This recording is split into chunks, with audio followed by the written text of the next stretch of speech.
You are now listening to the Peter and Jake Talks Wrasslin podcast, a weekly review of Monday Night Raw and other wrestling-related topics. And here's your hosts, Peter Day and Jake Grandi. Check, check. 1, 2, 1, 2. Hello, hello. Buddha Monks in the truck. What's up, what's up? Turn the bass up. I mean, it goes well both hands. I try to mix it up. Nope. No mixing up here. My name's first, so whatever I say goes. And Jake. Main event. Oh. All right. Not at my show. Where the most people are is main event to me. Not last. Nope.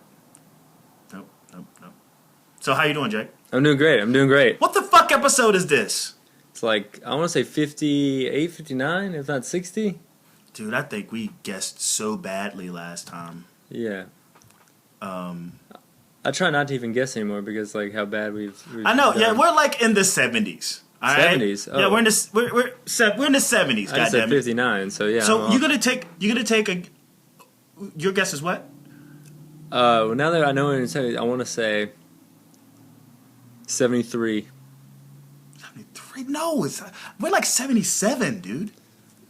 Well, I'm gonna guess 77. He's gonna guess 73. All right, Hello, all right. boys and girls. You're now listening. If you're on iTunes, Stitcher, SoundCloud, Podbean, and watching, if you're on YouTube, you can see us two mugs. And I'm rocking my Snapcode shirt. If you're watching, yes, this thing actually works. If you want one, the address is on the screen right now. And, You're doing it like that? Yeah, I'm gonna do it like that. It's right there on the screen. It's right below. It says "Cut the Music." I have a Etsy line called "Cut the Music." Nice. Print. So you see it right there if you're watching. If you want your own personalized Snapcode apparel, just go to that address below and hit me up, and I'll set it up. I send one your way if you love the Snapchat. Enough with the advertisement. Oh yeah. Best and worst. I mean, I think I got a best, obviously. Oh yeah, I got a best too. Super Bowl. The Panthers. Yeah, I think that might be first ever collective best. Yeah, they fucking owned Arizona. Owned them like Macho Man owned Queen Elizabeth, like Miss Elizabeth. Oh yeah, it was nuts.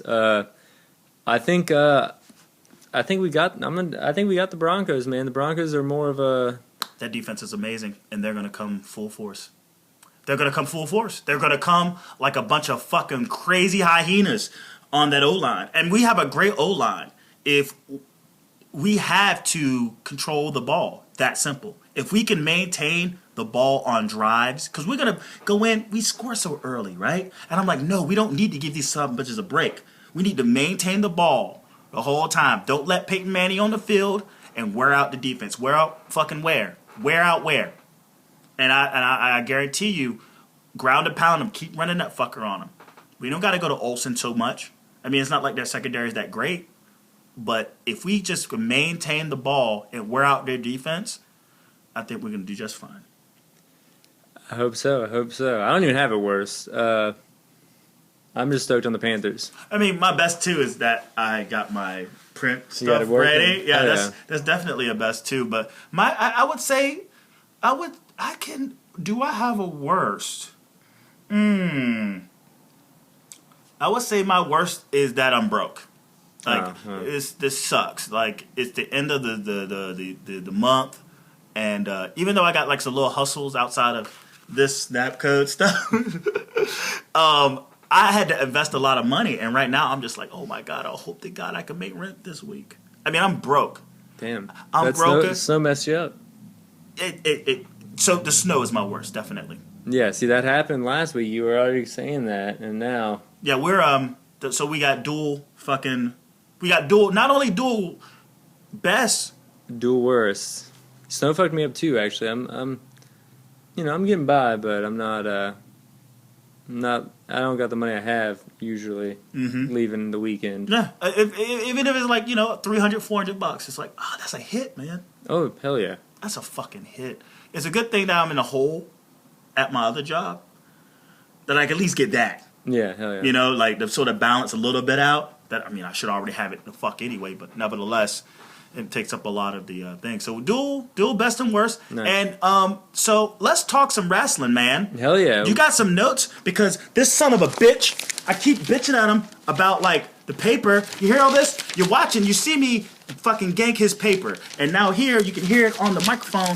And I'm like, dude, stop writing on paper. Go to the fucking phone and type notes on your phone. Save the trees, man. Save the trees in the forest. I mean, speaking of you, I save I save both. That's what I'm saying. Yeah, if the Carolina Panthers win against the Denver Broncos, weed should be legal here instead of there. That's what I'm saying. I mean, they're called the Mile High fucking city, and they hide a motherfucker over there too. Yeah. Now fuck that. I don't want. Fuck them. I don't want. It's not that I want weed legalized, and that's a whole other discussion. I think too many people's lives have been ruined to just say, "Hey, let's make this shit legal." I think there should be a shift right now to criminalization of it, and people who are serving under that shit should just be let out. You know, that's where my head is. I think there should be moves before just go ahead and making it so white dudes can get paid while black dudes are fucking locked up selling it. You got a point there. You got a point there. Yeah. But by the way, like, give up the fucking paper. Well, on the paper now is some cool shit. Lucha Underground is coming back tonight. You excited? I'm pretty stoked. You stoked? Yeah, I'm going to watch, of course I'm watching NXT first because of the whole Fast in the World podcast, but it looks like they're kicking off with a banger. For what again? Fast in the World podcast. Faster Than the World. That's the podcast you do on NXT every week. Yeah. Right after he leaves here, he watches NXT and he joins Uncle Fritz. Oh, yeah. And they talk. What are your shows now at like 45 minutes now? No, they're like 20. Okay. They stayed at 20. They were like 8. They got put in the 20 range. Okay. I like it. I like where we're at with it. That's a shameless plug. I just letting you. Hell yeah. Do you want to run down the card a little bit, or no? Well, the card for Lucha Underground. Go for it, bro. Yeah, we got Phoenix versus King Cuerno. Then we have the former, I guess, triple team champions. Ivelisse and Angelico and Son of Havoc are wrestling each other. Drago.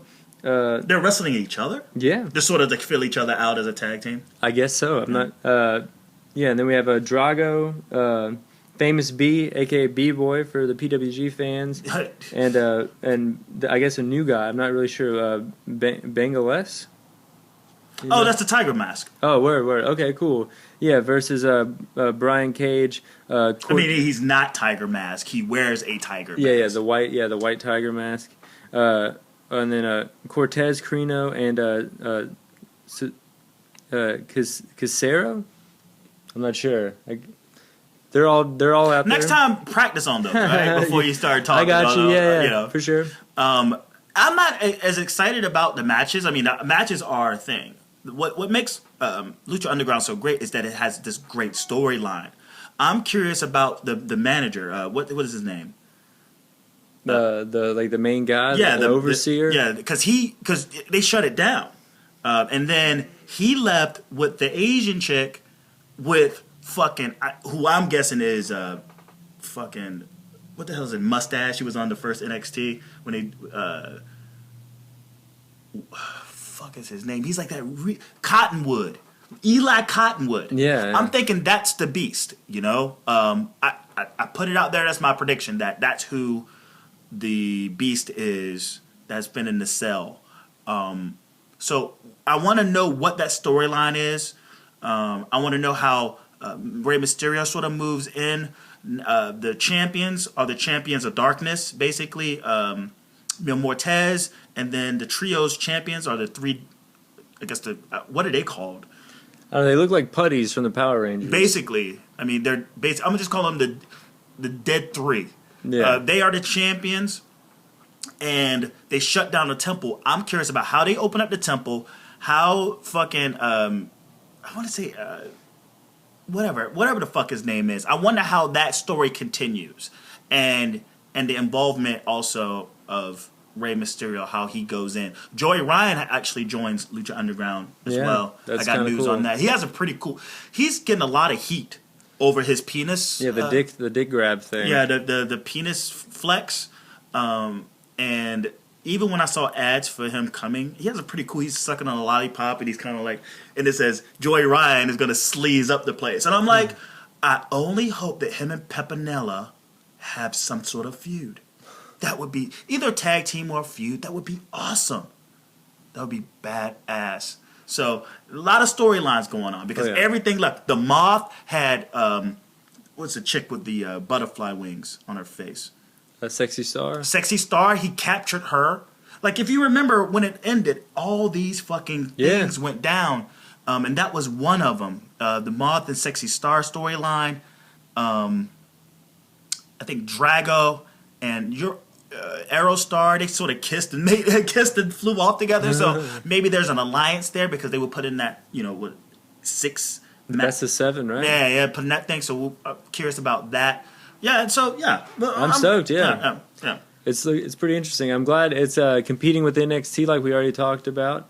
So I think that's going to be kind of an interesting to see where that goes. I'm going to watch both. So I think because here's why I think a lot of people may do. You don't necessarily need the audio on watching NXT. You don't. Because it's sort of match by match. The real storylines are at the beginning and at the end, very much like Raw. So whatever's happening at the beginning, maybe it's Sami Zayn, maybe it's Finn Balor, maybe it's Samoa Joe, maybe it's Baron Corbin, maybe it's one of those. And at the end, it's something drastic. So you want to check the sound of those. For Lucha Underground, it's like an education of like the lucha and the guys in the ring and the storyline. They go, they shoot screens to where things that are happening in the office and all that stuff. Sure. So I think you can feasibly watch them both at the same time. I think people. I'm not saying they will. Yeah, I'm just saying you can. I think most people are probably going to just wait for NXT to come on next week because it's going to be on the network. They're going to just probably watch it when they can because that's kind of how the network, the on-demand style is. So I think that's what people are probably going to do. So because it's not ratings driven. Yeah, it's just watch it when you can. But it's the live tweeting. I think that the people. Yeah, I think that's what a lot of people like doing. And then Naomi's injured, so that's why I guess she didn't wrestle on Raw. Everyone saw her in those orange pants and wondered why she wasn't wrestling. And she didn't land on her ass. I'll tell you that much. And then also Nikki's as noted, I'm sure is injured, and they said she just went through successful surgery. Her neck is broken. She had a herniated disc. And there was talk about how she was going to retire, but she got on Twitter and said, this is not the end, this is the beginning of a new chapter. But the doctor said that if she does come back... No more rack attack. Yeah, no more rack attack. That's what put her in that fucking peril. Her body wasn't stable enough to be able to take that kind of impact on her back over and over. It took him a while. The doctor said that it took him a while to figure out what was wrong, and it was, I guess, the pressure that the rack attack put it in an odd spot for a neck injury to happen. So it took him even a while for them to even catch it. So I guess that's the whole thing is it might break again, but will we be able to catch it because it's in such a unique location? So, maybe she'll come up with a new finisher. She has no other choice but to come up. And it's not like she won't be able to do it. I think the idea is that you can't do it at such a high rate. Something as simple as John Cena's neck injury, like him doing the AA. For sure. Yeah, so I remember even when she first came out with that move, my first concern was like, man, she's going to fuck her neck up doing really? That. Yeah. I think it's even on a podcast we did, one of our first podcasts. I didn't think about it. Like, it's a good finisher, more or less. But yeah, don't do that shit now. Well, a man could probably do it. You look at most men that use the torture rack as a means. It's the same thing, but a women's body. The torture rack, they like Lex Luger back, and they would just shake them. But it's still impact on your back. I guess it's like the fall, like the girls aren't as big as the guys, but that's still a human body falling on your neck over and over and over. The people she's putting in Naomi, she's no small girl. Yeah. If she was doing AJ over and over again, granted. But when you got Natalia, on your neck, you dropping on you, got Alicia Fox on your neck dropping, what I'm saying? It ain't the days of AJ Lee. I imagine if she'd done it to Sasha Banks, she probably wouldn't have as much wear and tear. But, yeah. So, I guess it's a lesson learned. It was a good gimmick. It was a good gimmick of a fucking move. I mean, I like the torture rack. I like Nikki Bella. Get well soon, baby. Until then, Eva Marie is going to be my baby. Okay? She's the face of Fastlane. Oh, yeah, the wave the flag. Yes, dog. That's cool. We'll keep her on the track and not in the ring. No, put her in the ring, dude. Put her in the triple threat. Make it a fatal four-way. She will pin Brock Lesnar. I would be so happy. That triple threat. I thought you meant the women's triple threat. No. Against Brock Lesnar. Like, she will go in and defeat them all. She will face Triple H at WrestleMania. Yeah. It's great. Great stuff. I love it. Book it. Take my money. Well, what'd you think of Rumble? Excellent. Yeah, I love the Rumble, and I think the match itself really made it worth watching it at all. Everything made worth watching. Now, folks, I tell you, I have to be honest. I was watching the game, the Panthers game, Cardinals, and I watched the Del Rio match, I watched the tag team match, and I watched the Last Man Standing match on my phone.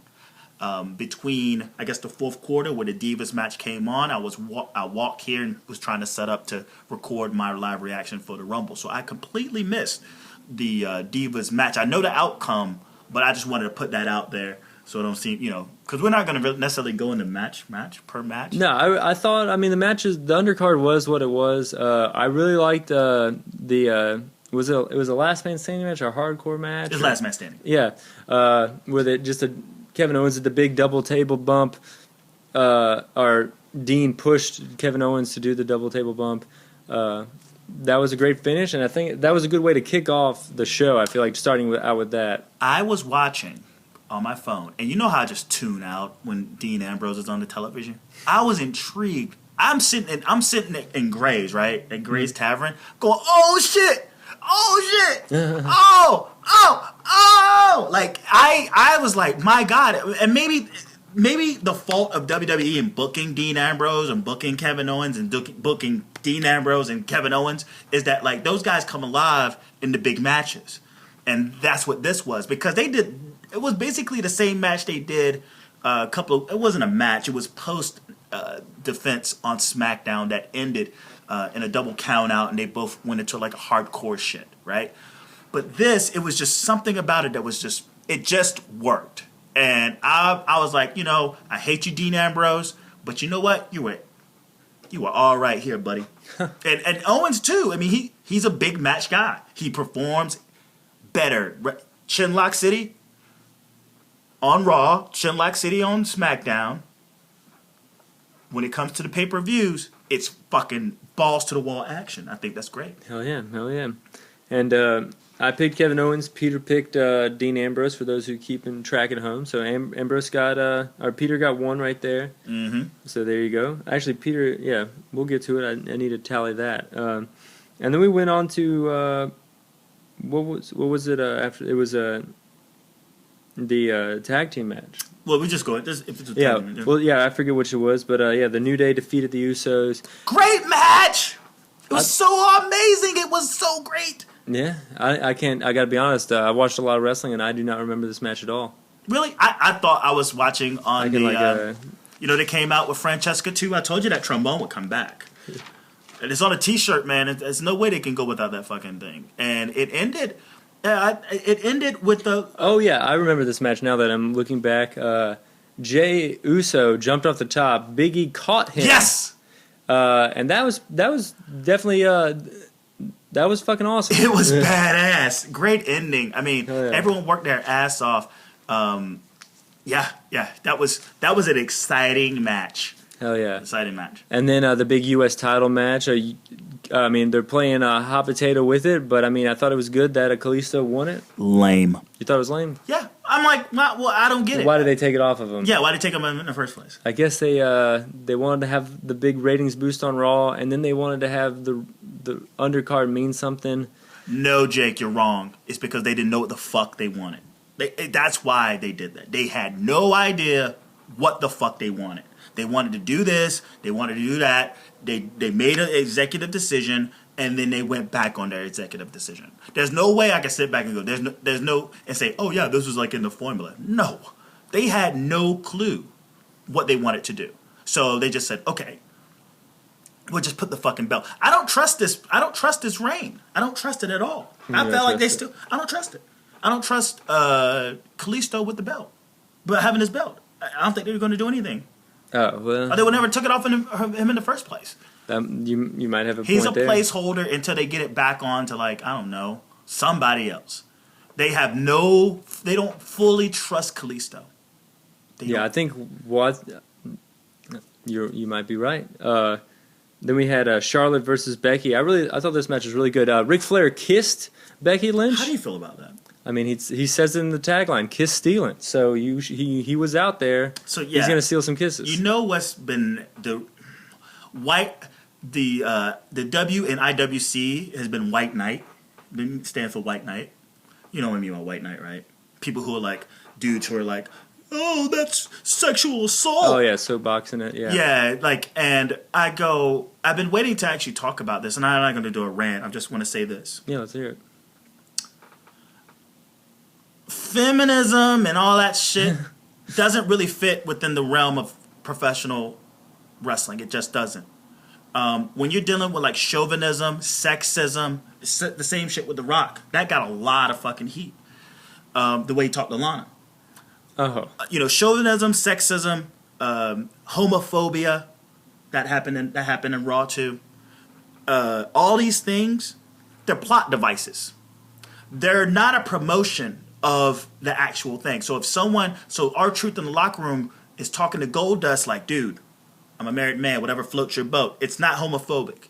It's a plot device. Well, that's not homophobic, it's a fact. I know, but I'm saying, though, people actually was like, why is R-Truth so defensive of thinking that Goldust is hitting on him? Well, Goldust has hit on tons of wrestlers for decades. It would play into both their characters for that to be a thing. But I'm just saying, but I'm just saying, like, people are like going you. like, oh, ooh, and they're outright screaming that moment with with Becky Lynch and Ric Flair was sexual assault, and you don't want to be promoting that. And I'm like, no, asshole, it's a fucking plot device. The difference between professional wrestling and, say, a song that promotes chauvinism. Yeah. There's no payoff in a song. If a song's talking about how it's spiking drinks and how it's taking advantage of women, there's no payoff to that. There's the woman that's being spoke of can't return the favor. Exactly.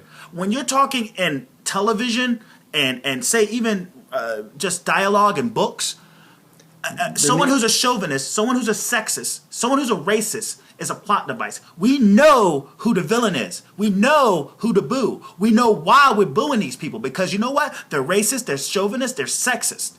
They're fucking homophobes. So fuck that guy. He's an asshole. He's going to get his at some point. Becky Lynch, there will be a payoff to Becky Lynch getting, which if you want to call assaulted, but he was a kiss stealing on fucking Ric Flair. She will get her revenge. It's a plot device. He is even that much more heel because he forced himself on another woman. But it's not that the WWE is promoting this. Triple H has daughters. Stephanie McMahon is next in line. There's women that work in that company. More women in that promotion than any other probably wrestling promotion on the planet. Do you think they all sat back and went, this might be a bad idea? No! Because they understand television. They understand that it is a plot device, okay? Yeah. And I think, I'm sure if Becky Lynch had a problem with it, it was discussed prior and would never have happened. I didn't realize this was a thing. Or not. Yeah. No, I mean, like, it wouldn't have happened. Like, oh, yeah, of course. She would have said, don't do it. And then they would be like, okay, we'll do something else. Yeah. But she said it was okay, so they did it. Like, I'm sure, like, at least gets a brief run through. Or if he just was a dirty old man and did it, he did get slapped. I mean, it did happen in the same segment. I can't believe. I don't want to get. It got blood out of proportion. I listened to fucking Jim Ross today. He brought it up. He brought it up just like that. I mean, he says the dirtiest player in the game, maybe the dirtiest old man in the game, and he might be. He's a kiss stealer. He says it in the line. This is why I'm seriously, guys. When you see a woman take a bump, or you see something like this again, it's to get heel heat. You know, I hope you don't ever watch PWG and the Cutest Tag Team. All right. Yeah, for sure. Because Candice isn't bleeding. She's fucking covered in fucking blood in some matches, okay? Hell yeah. Well, moving on to something more awesome than. But people getting Sasha offended. Banks shows up. Yeah. Oh yeah. Sasha Banks comes out. So tell me, set pop. up what happened. Set up the end. How did it end? Well, Charlotte beat Becky. Becky was just there. Fair and square. Shit. Was that a distraction? Uh. I wouldn't know, guys. I didn't watch this match. I need to go back and watch it. I apologize. Oh yeah, Rick. This was actually pretty funny. Becky had Charlotte in the disarmor, and then Rick took his jacket off and just threw it over Becky's head, and then she acted like what the fuck are you doing? And then that's how Charlotte won the match off the distraction, and then the distraction jacket. Oh yeah, that was pretty funny, and then Charlotte's bragging in the ring, just standing there, and then Sasha comes out. They kind of stare down. When did the kiss happen? It was during the match. Oh, okay. Yeah, it was like they were outside. Like Rick taps her on the shoulder. She turns around and then he just did it. I mean, I popped. I was like, "What the fuck?" Like, not. It wasn't a pop like, "Oh yeah, get you some, Rick." It was like, "What the?" I know, right? Like, huh? Like what? That's unnecessary. Yeah. And then I laughed. I just thought it was just fucking ridiculous. Like it's a part. Wrestling is funny and best when it's ridiculous. Again, it's a plot device. He wasn't to be said that he's like some sort of hero doing that. I mean, he did it. I imagine, and even Ric Flair's character, she's a wild horse. He loves her. I imagine the story plot will probably play out that he probably actually likes how wild she is. That like he can't control it. His whole thing is he want to. Yeah, he probably want to control it, or maybe not. I'm just saying in general. Like that's one of the things that went over my head. Sure. And then then Sasha comes out, and it's in Orlando, so kind of like NXT fans were definitely there. Apparently, she got the biggest pop of the night. Yeah, it was huge. It was huge. I follow this guy who's actually a fan of the show, Sasha Banks guy on Twitter, and apparently he was front row, and he damn sure was marking out. You figure like he didn't have a video of it, but it was literally frame by frame. I know, right? Picture, yeah. Dude, did he have a mop bucket by his fucking chair? Dude, people by that time. But and then they kind of teased tension, and then Rick left first instead of holding the rope open like he usually does for her, and I was like, "Come on, Charlotte!" And then when she went to leave, that's when Sasha hit her with the bank statement. Oh wow! Yeah, right there. So you saw a little bit of this. There is a little bit of dissension, you think? Well, they kind of were just like she was just pretty much like pointing at the belt, and then Charlotte was like, "Oh, I got the belt," and, basic shit, and then everyone thought that was going to be it, and then then that's when they hit the bank statement. It was a good little spot. Thanks, Becky Lynch, for your services. Well, I think it's going to be a 3-way. I think that's what they're setting up because some shit that happened. So many fucking 3-ways. Something that has to be 101 for crying out loud. Please. I think Fastlane just lends itself to trying to filter out the feuds. So don't do 101. Don't do triple threat. Do it if you want to get Divas match on there, which you rarely get, or ever. I don't think the Divas belt has ever been defended. The Divas belt has never been defended on WrestleMania. And Royal Rumbles and things like that. Yeah, but never WrestleMania. You want to do a triple threat? Hell, you want to even get Bayley up in that motherfucker. Because don't bring Bayley out yet. Save her for after WrestleMania. But if they do, do the big 4 triple threat or fatal 4 at WrestleMania for the Divas, and I think everyone will be happy. But not at Fastlane. Have it so Becky Lynch goes in and is like, fuck both of y'all. Both of y'all suck. Throw the match and then go to WrestleMania and have a triple threat. But no triple threat at fucking Fastlane.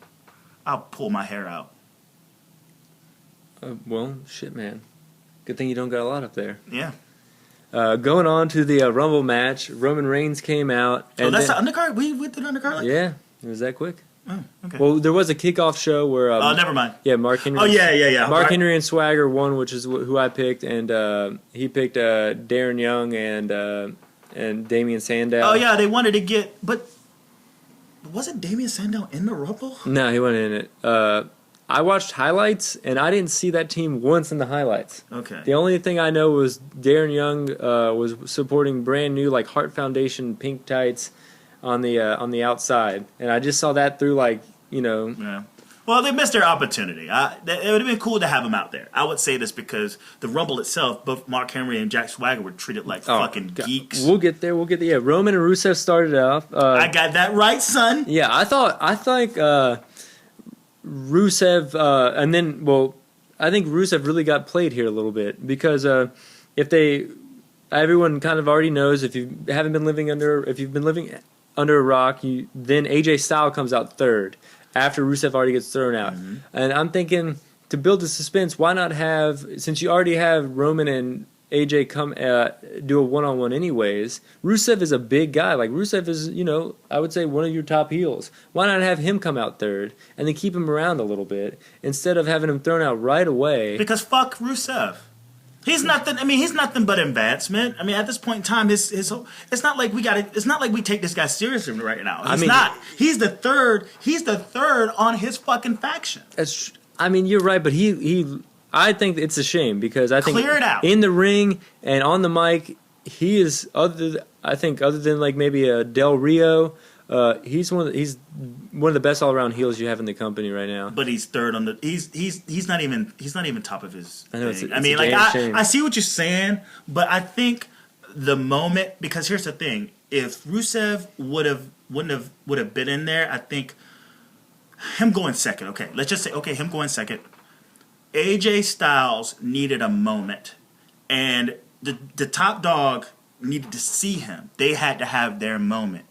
If we're going to go straight to the next, AJ Styles comes up, his music comes on. How do you feel about his music?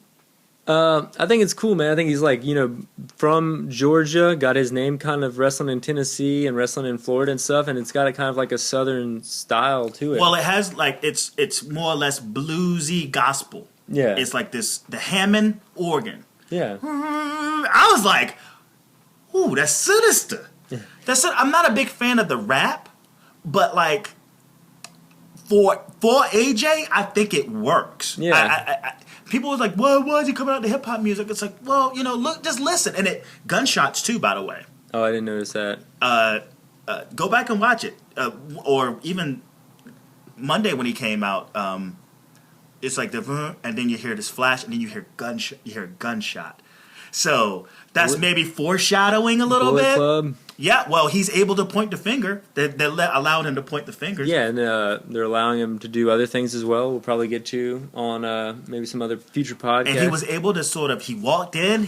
It was no rush to the ring. That's what I liked about this. Yeah. Michael Cole sold him like $1 million. I loved it. Michael Cole, dude, you deserve a medal. And the crowd popped. The crowd was chanting his name throughout the Rumble. Oh yeah, but man, Michael Cole, I think he's excited about AJ. Even on Raw, his excitement for calling AJ is something, especially when he's trying to sell that Styles Clash. Man, he's fucking everything about it's the phenomenal one. It's AJ Styles. And then his trying to say, I am phenomenal. He has a Sting presence to him, man. I don't know if you could pick that up, but he has this sort of Sting presence to him that I watch while he was in the Rumble, like in the WWE. Oh, well, I mean, TNA. Sting was in TNA for a while, and when he was leaving TNA, he did kind of have like a '90s Sting like vibe where he was like alone, coming out. So I mean, maybe he picked up some stuff. I mean, being a kid in Georgia and everything like that. He sucks in the crowd. He walks in. He tugs the rope. There was no real sense of urgency yet, which I thought was really good for him. They did it right. If there was ever, he got tossed out, great. I didn't expect him to win, but just it's about the initial. He stayed in there a while, and people were chanting his name. Like 40 minutes. Yeah, he teased to do the Styles Clash to Roman. Too big. Yeah, I was like, he's going to break his neck. He did look kind of small in this Rumble, especially compared to guys that are going to come out later. Then we had Tyler Breeze come out, Curtis Axel with the Social Outcast. At least a change. Yeah. Then Jericho. So then we got to see, AJ, the first taste of AJ and Jericho stare down. Big Pop, and of course Reigns was still out there as well. But that just I guess got everyone's mouths watery, I guess, for what was going to happen on Raw. But we'll get to that. Then Kane comes out, and that's when I really started to notice how small AJ was. Like compared to Kane. It didn't look like he was a little kid standing next to Kane. It looked like a scaled down version. He's gonna have. I think a lot of people who don't know AJ are gonna. That's the first thing they're gonna see about him. Unfortunately, you realize how little the guys on the independent scene are. Yeah, for sure. Because it's not like he sky towers over the guys because they're just as small. One of the biggest beefs of independent wrestling, why it's so tough to make it to the big leagues, I mean, it's because of size. For sure. These guys aren't big. I mean, your Garganos and your Tianso Ciampas, they're little dudes. Yeah. But the difference between him and AJ is an outlier, man. That guy's different. He's a Ric Flair guy. I imagine Ric Flair is so happy that he's there. Mm-hmm. You know, a lot of veterans have vouched for that guy. You know, more than say anyone. So I think he has an edge, but at the same time, he has this ridiculous talent too. Yeah. You know, so you can't beat it. You can't beat it. A few more guys filling the ring: Goldust, Ryback, Kofi Kingston, Titus O'Neil, and then R-Truth comes out. And I guess he hasn't been in many Rumbles. He's only been in a lot of Money in the Bank matches, so he's figuring this is the world title match. He's in there. That's great. He's going for the belt. I laughed my ass off, man. I love this gimmick. That was hilarious. Because I was like, oh shit, because he runs. And everyone's like, oh, what is he going to do? I mean, we were all, but like he pulls out the fucking ladder. Everyone kind of looks at him like, what? And he goes, he climbs the ladder. They let him climb the ladder. And then he goes, because I'm thinking, maybe he's thinking it's a title. I don't think he's thinking that it's the Money in the Bank. I'm thinking maybe he's going to reach for a title, but he stretches his hands out as he's reaching for it. He just throws it up. Yeah, that's hilarious. I was kind of like, okay, what's going on? Until he did, when he did that, it fucking cracked me up. And then thought it was Money in the Bank. They did this one thing I saw online where they kept like playing like him with Kevin Hart coming out, like different clips of Kevin Hart, and then like it was fucking. Oh, I saw that one too. Yeah, it was pretty good. And then and Kane dismisses him. It was great. Something before. I wish we would have seen the big ladder spot where the ladder just tips and him falling all the way out. Maybe the New Day catching him. I think. Oh yeah. I think people pitied. I would have actually not been happy with if he would have went down hard. I think you can't hold that against him, right? Yeah. You know, like he didn't know. Just get him out of there. You know, like that's all. But I hear you. I thought it was great. And by the way, it was Titus O'Neil. Titus O'Neil last year was supposed to beat Santino's record, but they flubbed it. They flubbed it. Yeah, that's a bummer. And then we had Harper, Stardust. No, Stardust and not Cody Rhodes. Yeah, that was your surprise pick. Yeah, but did you see the tweet? I didn't see the tweet. Terrence sent me a tweet by Stardust. I mean, it was a Stardust tweet. Mm-hmm. I think the Stardust is over. I think he says Stardust is done. That's what he says. I think I saw someone post that. And then after that, the League of Nations came and attacked Roman Reigns. Rusev did the running table bump, taking Reigns out. Reigns went to the back but refused to stretch her job. I guess they were really expecting this big... That ruined a perfect Rumble. Because let's break this down, all right? Let me analyze this. No, you're good. So Vince McMahon wants to ruin this guy, right? He wants to ruin him.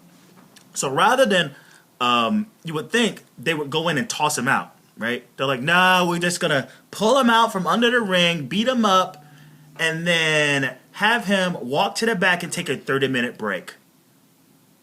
One against all, huh? I guess catering was part of that fucking all too, huh? So he goes back there, takes a fucking nap. AJ Styles is still in the fucking ring. Yeah, AJ, Jericho, a lot of guys that went in there early stayed in a long time. So he doesn't. So just take out 30 minutes. What I thought, my prediction was that he was going to beat Rey Mysterio's time. But nah, dude, you got it. No, I see what you're saying. All right, I'm jumping the gun. That might be too inside, though. You know what I mean? Man, fuck that, man. They didn't need to do that. How can you like a guy? How can you like this guy? He gets a 30-minute break. I mean, I don't particularly enjoy Roman Reigns, but I think they were worried that he would fucking get too bloated to finish the match, and he's like a big roided up guy. He's not like a very stamina driven guy. No, dude. I fail to accept that. Not saying that you're wrong, but you're right. It's cool. Really, man? It gets you mad. Yeah, I get what you're saying. You really want this guy to get some sympathy? Fucking. Go down the list. Big Show comes out. This was kind of a weird fumble where the League of Nations is trying to leave and Vince McMahon's like, get out of the shot, Mm-hmm. And then Big Show has to stare him down to to react somehow to these people being there, and that was kind of weird. But then AJ jumps on the back of Big Show to give it a sleeper, and I'm just like, Jesus Christ, AJ is tiny. If you thought it was tiny before. Because he climbs them, too. Yeah, it wasn't he leaped, and then he had to kind of... he climbs them. And then he got him with the Ric Flair sleeper, which was good. Neville comes out. We got to see like Neville, Jericho, AJ, some indie guys in this ring right now. AJ chants throughout this Rumble, I would say. Even when you were expecting, Roman chants, the big Roman spot and everything, the crowd just wanted AJ throughout. You got AJ Styles, clap, clap, clap. You got, like, we want AJ, all these things. And then we have a Braun come out. Which I found interesting. Yeah. The most interesting, not the best, but the most interesting part of the night was Braun's stay in the Royal Rumble and how many people he eliminated and the people he eliminated. Yeah, this is true. Kevin Owens comes out. Bigger baby face. Dude, he comes out limping. Like, you talking about, like, a guy, he goes through a table. He goes through 2 tables. And even though, okay, he had time to rest, he still beat the fuck up. Yeah. He's selling the injury, and he comes out there like a champion. Like, fuck this, I don't care. I'm coming to win the fucking championship. And he held more fucking fighting spirit than a motherfucker who went through 1 table. Well, I didn't piece that together, but this is true. He's babyface. That's babyface shit, man. That's Brock Lesnar getting off the fucking, getting carted out, going back to the triple threat match last year. And kicking ass and taking names. It's true. And that's fighting spirit, man. We saw him and AJ went after each other right away with the blows. Crowd going nuts, of course. We have Ring of Honor champion, former TNA IWGP champion. Internet's blowing up right now. And that I thought that was pretty good. Owens ends up throwing him out. Welcome to the WWE. Yeah, I thought that was hilarious because he's been in there like a year. This is his first Rumble. There was only one person that could eliminate AJ Styles. And it would have been okay? That's it. Only Owens. There's no one else. Even if Neville would have threw him out, it would have been heat. It would have been a lot of heat. The show would have been ruined. Let's just say the Big Show would have tossed him out. Like, let's just say they would have been mad. Oh my God, it would have been a wrap. It would have been Daniel Bryan all over again. So get another internet darling or independent dude to toss him out. Do you think, like, with what they were doing with the Wyatts eventually, do you think it would have been better to get the heat on the Wyatts? Nope. Because no. They would have. They would have put the heat on. Yeah, they would have put heat on the show rather than the Wyatts. They would have ruined the show. People would have booed and booed and booed and booed.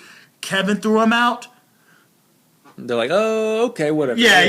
They're like, wait, this sucks. This sucks, but whatever. Whatever, dude. Yeah. And then Dean Ambrose, of course, goes right after Kevin Owens.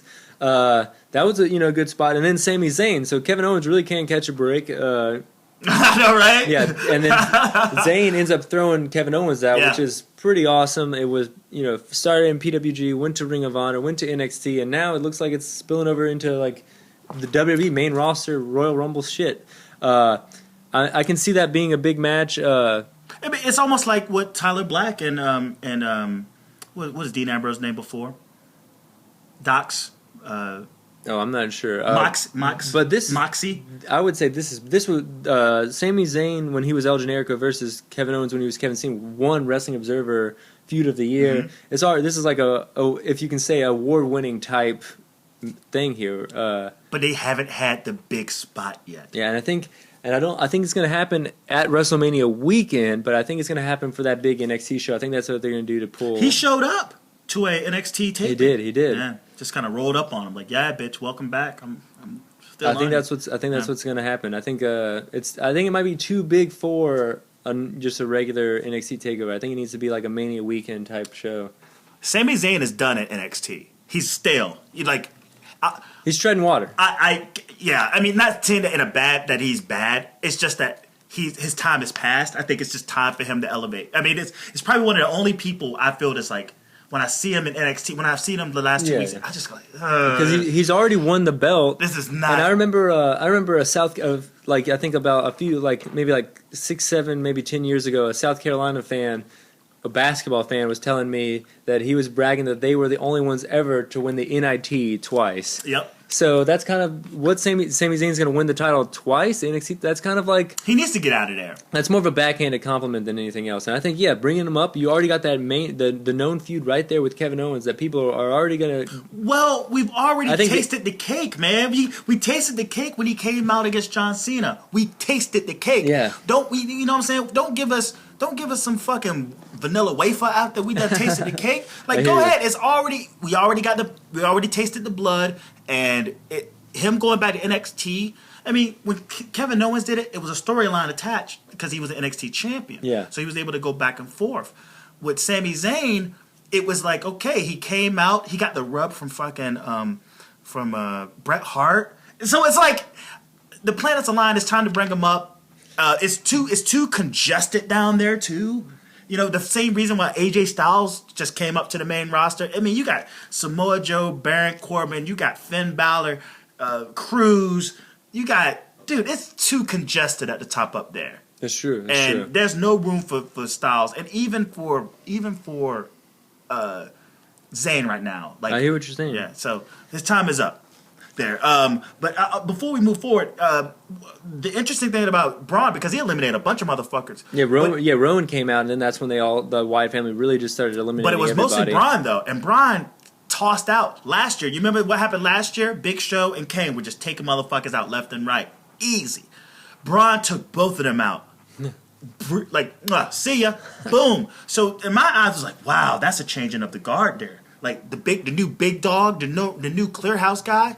It isn't Kane anymore. It ain't Big Show. It's not the guys you're going to be seeing in the future just clearing out. Like, it definitely ain't Mark Henry. He got thrown out within, like, he might have beaten Santino's record. Yeah, him and Swagger. Nah, he didn't. He may as well say it, but yeah. I mean, you would think to give him that rub, to finally to him and Swagger to win, to make it end, that it would make more of an impact. But nope. Yeah. Nope. And then after that we had a Brock. So then we had Wyatt's getting destroyed by Brock. Crowd popping huge. This is like kind of woke the crowd back up again after I think AJ and then like the Wyatts destroying everyone kind of brought it down. I saw Brock getting a little frustrated with Braun, like legit. Like he hit him, he clotheslined him, then Braun looked at him, and then he clotheslined him, and he kind of went back, and then Brock really clotheslined him, and he fell, and then like you saw Brock like what the fuck, man? You're supposed to bump So, but they're still trying to sell. They're trying to sell. I think it's on the storyline. I think his frustration is him acting. He can sell frustration. He can sell pain. I think that's the cool thing about Brock. That's underestimated about a lot of his talent. Mm-hmm. That he sells well. And he looked frustrated. And I think they can size those two up. They can make Braun look credible by taking a couple of pops from Brock Lesnar. That's true. And then Brock, starts eliminating people. He threw out Rowan. How many suplex? He suplex everyone in the fucking ring. He suplexed everyone in the ring at least once, and he suplexed Harper like 2 or 3 times. So I don't know what's up with that. But and then Swagger comes out, gets eliminated almost immediately by Brock. The Miz comes out, jumps on commentary because he's like staring down Brock. It's like, oh, you want to go? You want to go? And then he just runs around, just jumps on commentary in Miz faction. It was great. Yeah, Brock throws out Harper. Del Rio comes out, and then Bray comes out. And no more Wyatt guys in the ring by the time he gets out. So his plan is kind of like, what's the word, compromise? Yeah. But then they surround the ring, try to jump on Lesnar. What did you... Well, yeah, that's one of the... You remember... Clean it up, all right? You got to clean it up. Because you remember just like Sami Zayn versus Kevin Owens... Mm-hmm. And the fact that he won the belt, he won the belt because wasn't able to continue Sami Zayn, and that whole screwy thing was like, well, did he win? Does the belts exchange? Yeah, like there was no real clear cut thing to how this was going to happen. So that was the talk that week. Like, clean it up. Like, we didn't know. So all of a sudden, when the Wyatts go back into the ring. It's like, oh, yeah, they're trying to come. Oh, yeah, it's no DQ. Well, that's a bitch. Because when you think that everyone would do that, so it's like you have to suspend your belief. You got to suspend it. There's a lot of belief suspension in this thing. Sure. But they go in, they throw him out to still get that little feud going since Monday when they all fucked them up. And I see it. I mean, it's the feud. I get it.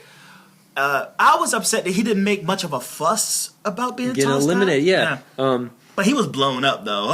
He was tired as fuck. It was kind of shit. I thought like he would do something like maybe take out Bray or something, but he just kind of he took his medicine and left. And I think it's one of those things. Is like I'm outnumbered. There's no way I can really. I'm blown up. I'm outnumbered. I'm not gonna fucking attack these guys anymore. Then I just need to just get back, lick my wounds, and live to fight another day. Yeah. But he got rewarded anyway.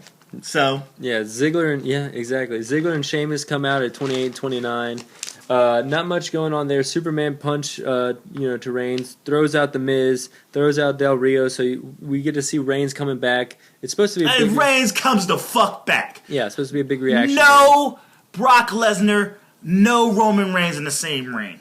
Seriously, you're worse than the Miz, bruh. You're worse than the Miz. I'm worse than the Miz? No, I'm just saying. No Bray Wyatt, no Braun Strowman, no fucking Brock Lesnar. He skipped out on all of that, man.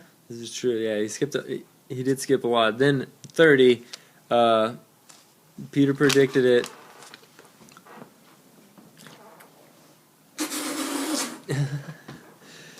Time to play the game!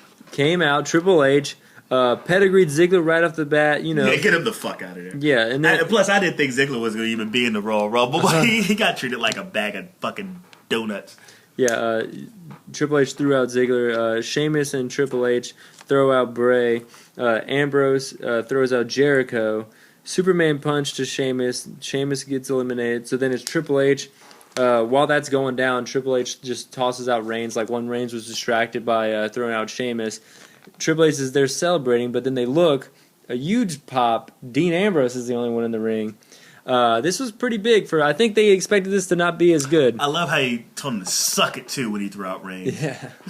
Fuck it. People bitching and moaning, man. I don't know. I mean, even to that point, I'm like, dude, there's a story going on here. Yeah. Eventually, Dean gets eliminated despite all of Orlando wanting Dean to have the title that night. Triple H has the title. I hate Triple H. He eliminated himself, though. He could have just chilled the fuck out.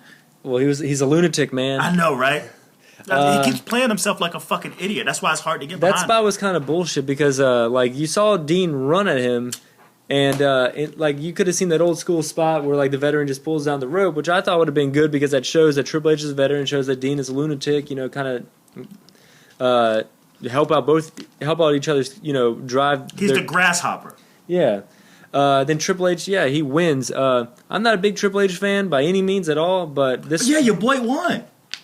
But it's gonna be for the story they're trying to tell, just like you were about to say, this is great. Because you're gonna have the asshole who could have put himself as the champion all along if he wanted to, snuck in at 30 and got the belt, and then now hopefully at WrestleMania you have Cousin of the Rock. Roman I don't Reigns. know, dude. It's up in the air. I mean, we got to talk about Raw, but it's when he got the belt, the first thing I thought about was, man, that's crazy. This is his last time holding that belt. This is his last run as champion. This is his last run as a worker. That's all I thought about. That's all I could think about. If anything, he'll probably get back into the ring, but I doubt that he'll probably ever get into the ring after Dallas. Ever again. This is the last hoorah, one last ride, and then I think he's just going to completely be absorbed in the whole NXT thing. There's a beautiful story to be told because of this as well. And it's not even we don't trust anybody. I don't think that's the case. I think someone's going to rise. Some Force Awakens type shit. So there's going to be a Jedi to arise, and it's going to be someone we never expected, or we're going to see something out of Roman Reigns that we never saw coming. There's a lot of everything that's going to go on. Triple H is igniting something, and I looked at it. I said, man, the Authority is as strong as it's ever been right now. But just Triple H having the belt.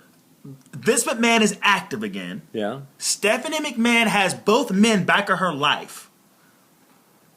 Triple H is the champion. In terms of who they are as the Authority, the owner, the chair, and the COO. Yeah.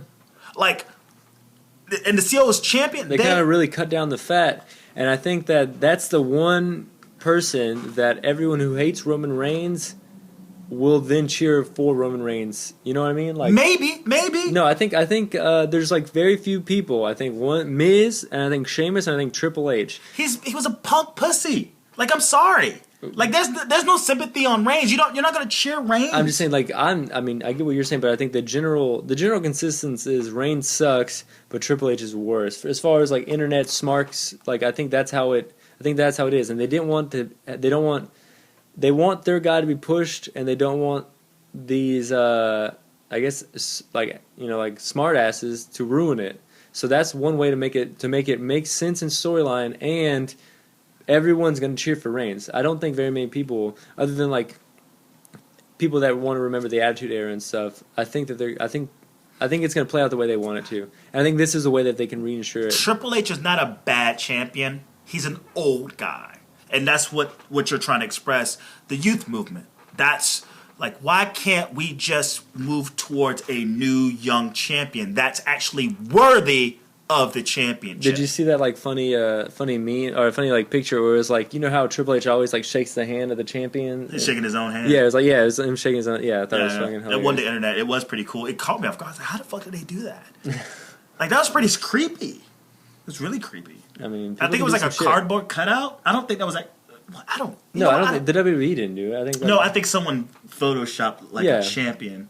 But I saw more people standing beside that same image. There's a shot with someone else standing beside that very same image. So maybe that was like some sort of cutout they had already prepared, or like some sort of, like the dimensions. I don't know. You got to look at it. It looks really weird. It looks like a cardboard cutout, and it's a little shorter too. You want to dive into overall? No, overall of the Royal Rumble. No, you want to dive into Raw. Oh, so how about 1 to 10? What do you think of the Royal Rumble? Oh, Rumble. So like, I feel like the undercard was very felt like I was watching a Raw, but the Rumble itself was great. 9.5. 9.5. Yes, I thought it was excellent. Because here's the thing. The build-up was so bad. And yeah, I missed the Divas match, but whatever. People talked about it. I guess it worked out just fine. You got to return to Sasha Banks. That fucking last man standing match, the ending to the New Day Usos, excellent. Kalisto, I mean, that match was awesome. It was an awesome match. The Kalisto Del Rio, what I saw was damn good. The Rumble itself was exciting. It was more stars in there than I thought there were. Not a lot of duds. I was like, okay, this guy runs out. It's like, oh, there's some star power in this motherfucker. Yeah. We get a debut. We get Brock Lesnar in the Royal Rumble. You know what I'm saying? We get a really, zany sort of plot twist, with Reigns going out. Fucking up. But nevertheless, we get a new champion. We get a veteran champ. I am not mad at this Rumble at all. Yeah, I thought it was great. I think the Rumble match really stood out for me on the show. I mean, as it does, but I thought, I love the Rumble. It's like my favorite match of the year. It's really good. It's fun. It's the funnest match. I had a lot of fun. But I want to say, what was a surprise? Did we get like a uber surprise, like somebody from the past at all? No, nobody from the past really. But I mean, AJ Styles did come out, and I mean, I think Zayn. I think they really wanted to stay away from people from the past because I mean, Triple H, a guy from the past, is winning the title. So if you have like someone come out looking old who's supposed to be from that same era, I think it would have fucked with it. I said Scott Hall. I said Scott Hall would come out, and I said Jim Duggan would come out. Yeah, I said Carlito. But I think someone told me that had already happened, so I guess it wasn't that memorable when he did. But, I guess the old guys won it this year. Not even, they didn't have to come out. Moving on to Raw.